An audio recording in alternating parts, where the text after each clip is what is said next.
Let's explore CVE 2024-45489, a vulnerability identified in the Arc browser. This issue is particularly significant due to its nature as a remote code execution vulnerability. It affects Arc browser versions released before August 26, 2024. The vulnerability carries a critical severity rating with a CVSS score of 9.8, indicating the potential for severe impact. The primary threat posed by this vulnerability is the ability for attackers to execute arbitrary JavaScript within a victim's browser, doing so with highly elevated privileges. This means that malicious actors can effectively perform unauthorized actions, compromising user security. It's important to refer to resources like the NVD and Arc's incident report for detailed analysis and mitigation steps. In this slide, we are focusing on an overview of the CVE 2024-45489 vulnerability. This vulnerability is classified as a type of remote code execution that affects Arc browser versions released before August 26, 2024. With a CVSS score of 9.8, its severity level is deemed critical. The impact of this vulnerability is significant as it allows attackers to execute arbitrary JavaScript within a victim's browser in a highly privileged context. This level of access could lead to potential security breaches and unauthorized actions within the browser environment.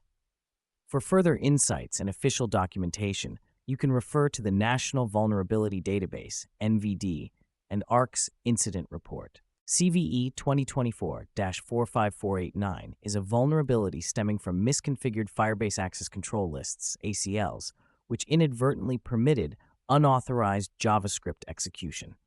In essence, it allowed a potentially dangerous operation where JavaScript could be executed without the user's consent, making it possible for an attacker to modify boosts by using another user's ID, thereby enabling remote code execution within the browser.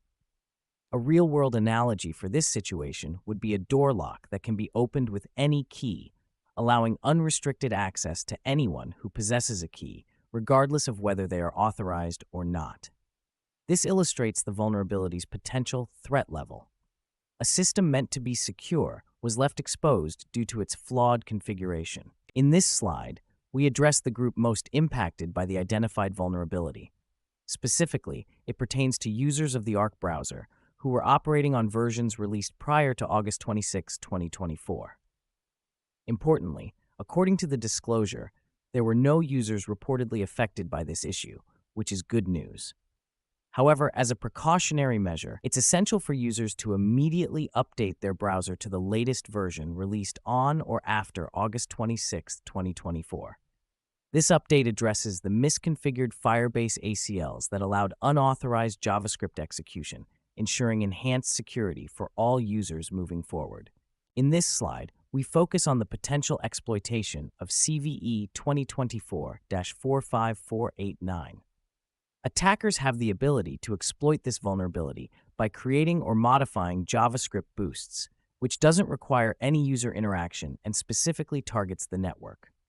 There have been reports indicating that proof-of-concept exploits are available in controlled environments, demonstrating how this vulnerability can be manipulated. For those looking for more detailed discussions and insights, Y Combinator hosts a discussion that can be a valuable reference.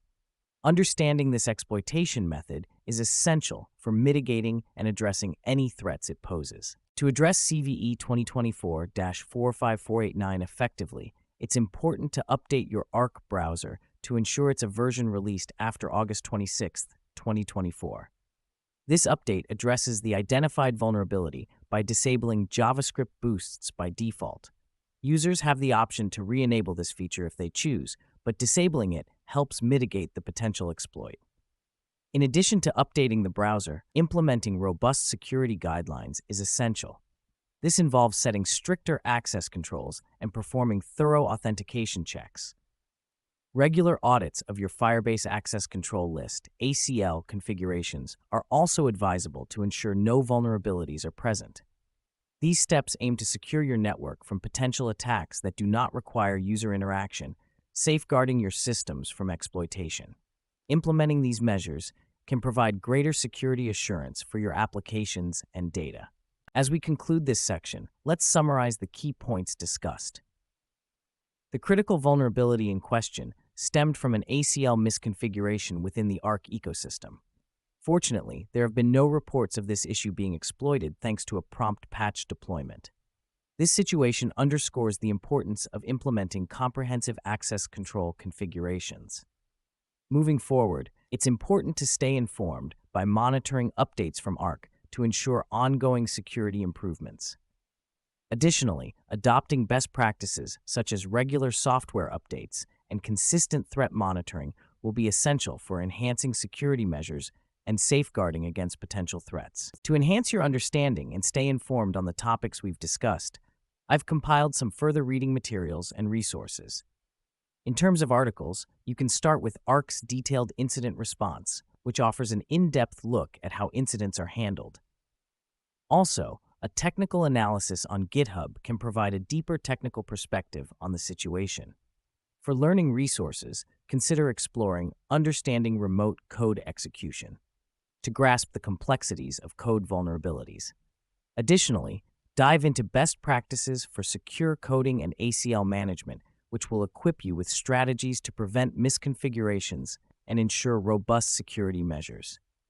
These resources will further your knowledge and help fortify your security practices. In this slide, we offer an overview of CVE 2024-45489.